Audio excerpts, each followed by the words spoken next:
첫 번째 소식은 비트코인 트랜잭션이 줄어드는 중인가에 대한 소식입니다. 최근 들어 비트코인 mempool이 비계되는 현상들이 목격되면서 거래 수수료 또한 버추얼 바이트당 1사토시여도 거래가 충분히 처리되는 날이 이어지고 있습니다.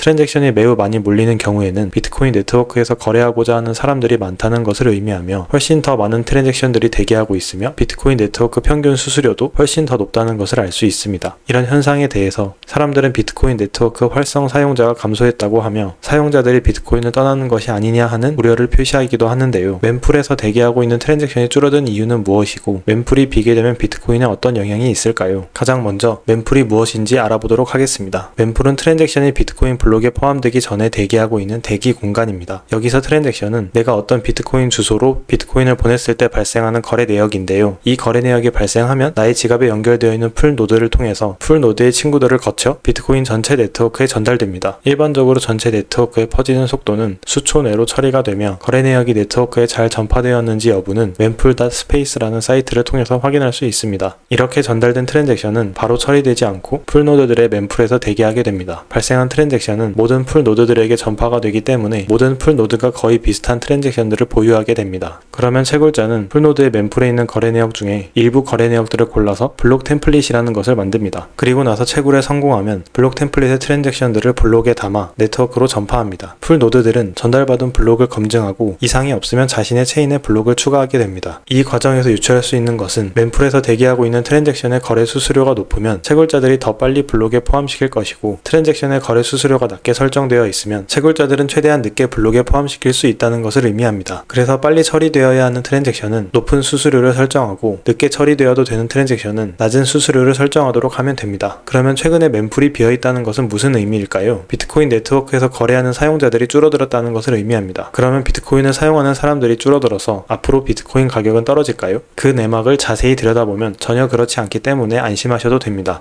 일단 이렇게 멤풀이 빈 가장 큰 이유에는 실제 비트코인 거래가 줄었다기보다는 불필요한 거래들이 줄었다는 것을 의미합니다. 여기서 말하는 불필요한 트랜잭션들은 오디널즈라든지 룬이라든지 아토미컬즈와 같은 비트코인 기반의 NFT들을 의미합니다. 2023년과 2024년 비트코인 기반 NFT가 유행을 하면서 멤풀에는 항상 비트코인 NFT 트랜잭션들이 가득 찰 때가 있었습니다. 그 당시에는 비트코인 수수료가 지금의 20배, 30배 정도 비쌌으며 거래 수수료가 너무 비쌌기 때문에 버추얼 바이트당 1사토시로 설정하여 시간이 돈이라는 생각으로 트랜잭션 처리에 한두 달 기다리는 사람들도 있었습니다. 일부 사람들은 너무 낮은 수수료를 책정하여 오랫동안 트랜잭션이 처리되지 않아 걱정하는 분들도 있었습니다. 국내외 비트코인 커뮤니티 내에서도 비트코인 네트워크가 NFT와 같은 불필요한 트랜잭션들로 오염되는 것에 대해서 불필요한 트랜잭션이 포함되지 않도록 프로토콜을 바꿔 제외해야 된다는 주장과 필요하다와 불필요하다의 가치 판단을 임의로 하지 말고 시간이 지나면 알아서 사라질 것이라는 주장이 있었는데요. 그 당시 프로토콜의 변경은 없었고 대신 비트코인 노츠와 같은 비트코인 NFT를 필터링하는 풀 노드가 소개되거나 각자 풀 노드의 설정을 업데이트하는 등 저마다의 방식으로 비트코인 NFT에 대해서 대응했습니다. 그리고 약 1년이 지난 지금 멤풀의 오디널즈와 같은 불필요한 트랜잭션들이 없어져서 깨끗해진 것을 보고 결국 시장에서 필요하지 않는 재화나 서비스는 자연적으로 도태되는구나 라는 것을 확인할 수 있었습니다. 그럼에도 불구하고 비트코인 네트워크 활성도가 떨어져서 결국에 멤풀에 대기하는 트랜잭션이 하나도 없게 되면 비트코인 네트워크 입장에서는 안 좋은 것인가요? 라는 생각을 할 수 있을 텐데요. 사실 이렇게 멤풀이 비게 되는 상황은 처음이 아닙니다. 지난 2017년 멤풀이 빈 사건이 몇 번 있었습니다. 2017년 3월 25일에 멤풀이 비었다는 트위터가 올라온 것을 보면 이번이 처음이 아니라는 것을 알 수 있는데요. 이 사건을 두고 스패머들이 돈이 다 떨어졌나 보다 라는 반응을 한 것을 볼 수 있고 이에 대해 블록이 비었다, 사람들이 비트코인을 떠나고 있다라는 내러티브가 또다시 나올 것이라는 이야기를 하는 것을 보면 그때나 지금이나 사람들의 반응은 비슷한 것으로 보입니다. 2017년 9월 3일에도 멤풀이 비었다는 이야기가 비트코인 포럼에도 올라왔는데요. 이를 보고 비트코인 커뮤니티에서는 좋은 소식이다, 앞으로 비트코인 트랜잭션 처리하는데 오래 기다릴 필요가 없겠다, 지금은 스팸이 없지만 앞으로 스패머들이 또 다른 지저분한 트릭을 쓸지도 모른다라는 이야기를 했습니다. 무려 8년 전에도 지금과 똑같은 이유로 비트코인 네트워크 수수료가 높아지는 사건이 있었고 지금처럼 사람들이 똑같은 내러티브로 비트코인 네트워크에서 사용자들이 떠난다는 걱정을 하고 있고 오디널즈와 같은 공격은 과거나 현재나 미래나 계속 반복될 것임을 알 수 있습니다. 8년 전에 멤풀이 비는 사건이 있었지만 그 이후로도 비트코인은 유지가 되었고 저렴한 트랜잭션 수수료가 되면 필요한 사람들이 더 많은 트랜잭션을 생성하기 때문에 멤풀이 빈다고 걱정할 것은 없을 것 같습니다. 혹시라도 누군가 비트코인 거래가 줄어들고 있다고 걱정하고 그런 이슈로 비트코인 가격이 떨어진다면 과거에도 똑같이 있었던 일이라고 생각을 하고 오히려 비트코인 수량을 늘리는 기회로 삼으면 좋을 것 같습니다. 두 번째 소식은 체코 국민들이 3년 이상 비트코인을 보유할 경우 자본소득세가 면제된다는 소식입니다.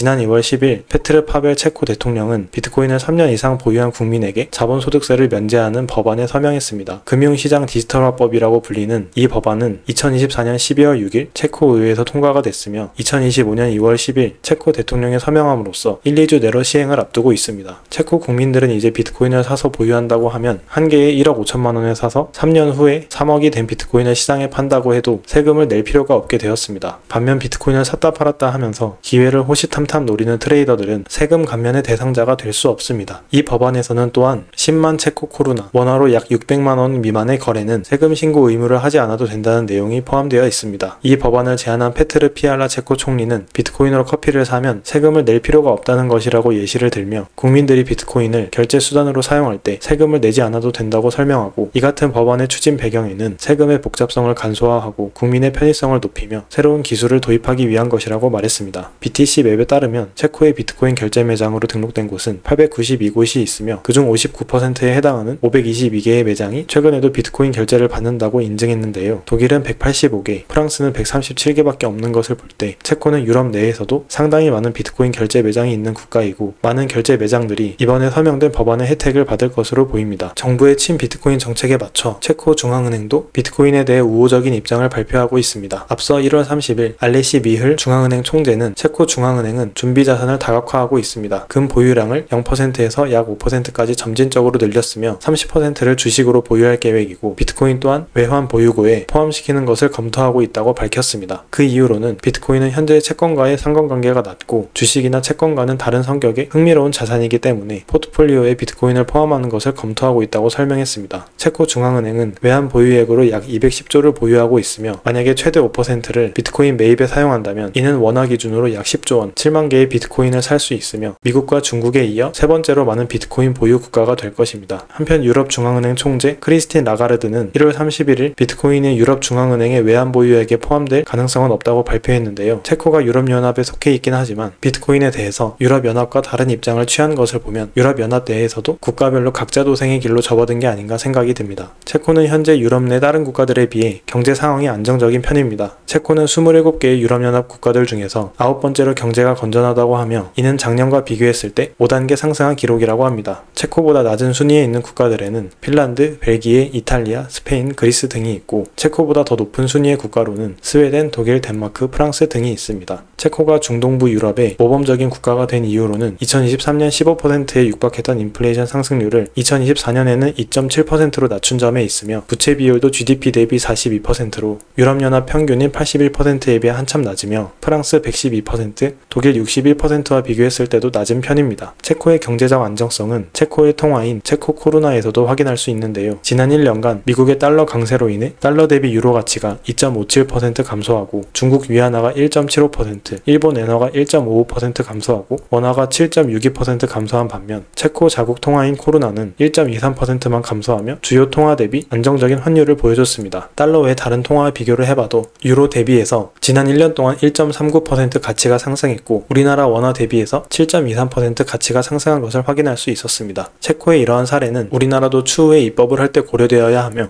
우리나라 입법 행정기관들은 국민들로부터 세금을 많이 걷어서 좋은 곳에 쓰겠다는 나라와 국민들이 부를 축적할 수 있는 환경을 만들어줄 수 있는 나라 중에서 어떤 나라가 10년 후에 더 경쟁력 있는 나라가 될지 한 번쯤은 고민해봤으면 좋겠습니다.